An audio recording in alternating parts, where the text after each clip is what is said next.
Ashes to ashes, dust to dust. Ash Wednesday is coming up this week. That day marks the beginning of Lent in the Christian church, the onset of a church season of increasing darkness. Lent culminates on Good Friday, the day commemorating Jesus' humiliating and painful execution on a cross erected in a garbage dump outside Jerusalem city walls, and Holy Saturday, when his broken, lifeless body lay in the bleak blackness of a cold rock tomb. Tradition has it that the world was thrown into darkness the day of his death, and the light didn't break in again until the sun rose on Easter morning and Mary encountered Jesus in the cemetery garden. Each year, Ash Wednesday begins this journey into the darkness. The day may fall midweek, but the run-up begins 48 hours before. In some circles, the Monday of that week is known as Clean Monday. It is a day set aside to declutter our houses, perhaps the first step in disentangling our lives in order to prepare to get back to basics, as the season of Lent calls us to do. The next day, Shrove Tuesday, reinforces this call to cut out the frills and streamline our lives. One tradition is to serve pancakes for supper that evening as a way to clear out the unnecessary and unhealthy fat and sugar in our kitchen larders. Doing so, of course, reminds us to symbolically prepare for the same, disengage from all that is unnecessary and unhealthy in our lives during Lent.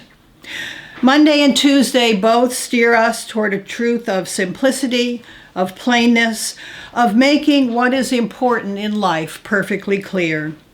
And then we come to Ash Wednesday, the day we confront the most simple, the most basic truth of all. Ashes to ashes, dust to dust. On Ash Wednesday, we come hard up against the truth that we are not immortal. One day we will all die. It may be COVID, it may be cancer, it may be a terrible accident, it may be simply the long, slow decline of old age, but it will happen. Ashes to ashes, dust to dust. As a pastor, Ash Wednesday makes me feel so humble. I mark a forehead with a blackened cross made from the remains of last year's Palm Sunday burnt palms. Someone reaches out a hand to me, and I draw with my finger in an almost childlike way those two black intersecting lines.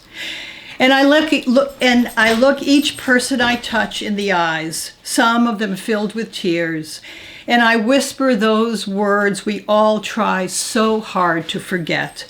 Ashes to ashes, dust to dust.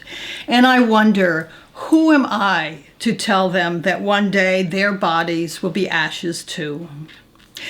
However, for me, my Ash Wednesday pastoral responsibility becomes bearable when I remember that there is a difference between the gray of ashes and the black void of death.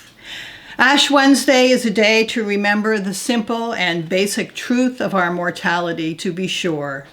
However, it is also a day to remember two corollary truths. The first is that because life is finite, it is beautiful. And with God's help, we must strive to live into all the facets of its beauty.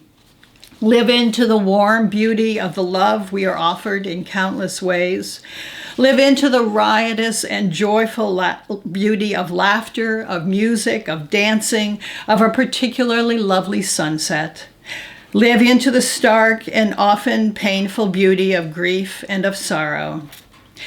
The second corollary truth is that through all life throws at us, the good, the bad, and the indifferent, through it all, we belong to God. Whether we are faithful churchgoers, dedicated seekers, or just fumbling along on a spiritual journey that may or may not make much sense, we belong to God.